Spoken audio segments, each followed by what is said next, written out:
Bismillahirrahmanirrahim. Assalamualaikum warahmatullahi wabarakatuh.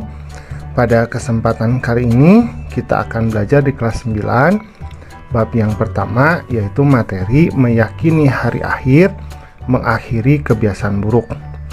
Adapun submateri yang akan kita bahas adalah pengertian hari akhir dan macam-macam kiamat. Nah, sekarang kita akan masuk ke pembelajarannya. Apabila kita lihat di dalam rukun iman, maka iman kepada hari akhir itu menempati urutan yang kelima. Nah, seperti ini ya. Nah, iman kepada hari akhir ini adalah meyakini bahwa seluruh alam termasuk dunia dan seisinya ini akan mengalami kehancuran. Jadi yang namanya makhluk itu berbeda dengan Khalik, berbeda dengan Allah. Ada awal, kemudian ada akhir. Nah, hari akhir di mana seluruh makhluk itu dimatikan, kemudian dihancurkan oleh Allah, ini yang kita namakan sebagai hari kiamat atau hari akhir. A'udzubillahi minasyaitonirrajim. Wa anna as-sa'ata atiyatun la raiba fiha wa anna Allaha yab'atsu man fil qubur. Dan sungguh hari kiamat itu pasti datang, tidak ada keraguan padanya, dan sungguh Allah akan membangkitkan siapapun yang di alam kubur atau yang di dalam kubur. Nah, jadi hari kiamat itu pasti akan terjadi, tetapi untuk waktunya ini tidak ada seorang pun yang mengetahui kecuali hanya Allah saja. Nah, kita bedakan dulu. Jadi yang namanya kiamat itu ada yang namanya kiamat sugro, ini disebut juga adalah kiamat kecil. Kemudian ada yang namanya kiamat kubro. Nah, ini yang kita namakan sebagai kiamat besar atau hari kiamat yang sesungguhnya. Nah, apa yang dimaksud dengan kiamat sugro atau kiamat kecil? Jadi kiamat sugro itu maksudnya adalah terjadinya kematian, musibah yang menimpa sebagian umat manusia, ya. Nah, ini yang kita namakan sebagai kiamat kecil. Ada banjir, kemudian gunung meletus, tsunami, ini yang namanya kiamat kecil. Nah, kemudian kalau kiamat besar atau kiamat kubro, ini hancurnya seluruh alam semesta beserta dengan isinya. Jadi tidak akan tersisa. Semua makhluk itu pasti akan mati. Bukan hanya manusia, tetapi seluruh alam semesta itu akan mati. Nah, ini yang kita namakan sebagai kiamat kubro atau kiamat besar.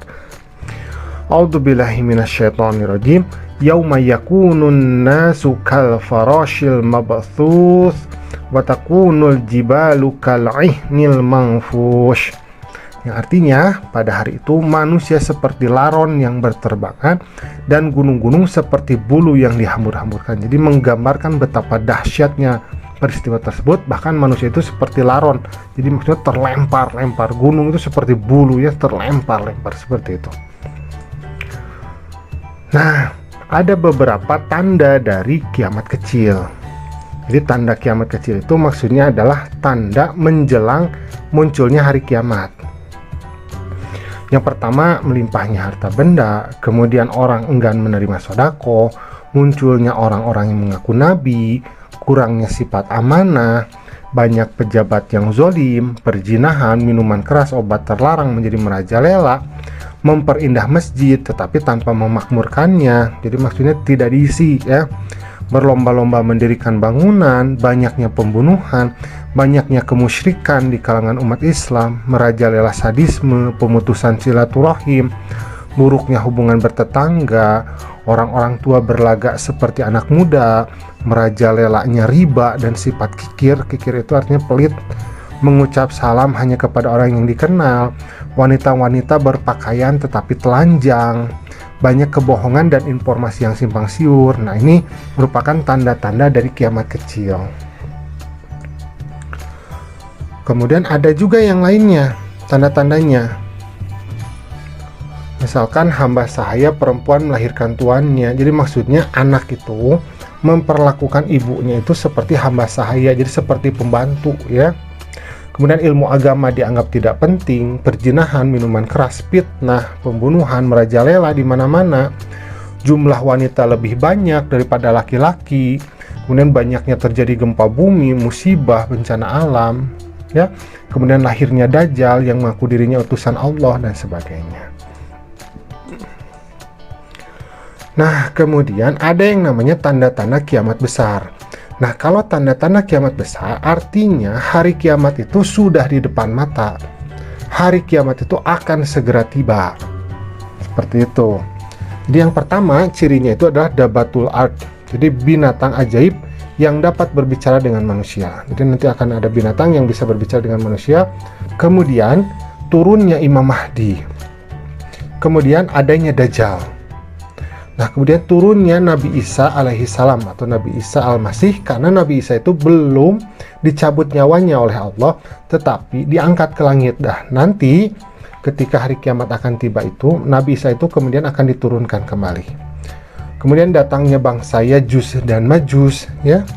Kemudian terbitnya matahari dari arah barat, lenyapnya Al-Quran dari mushaf dan hati manusia, kemudian rusaknya Ka'bah di kota Mekah, kemudian yang ke-9 adanya dukhon. Dukhon itu maksudnya kabut, ya, atau asap.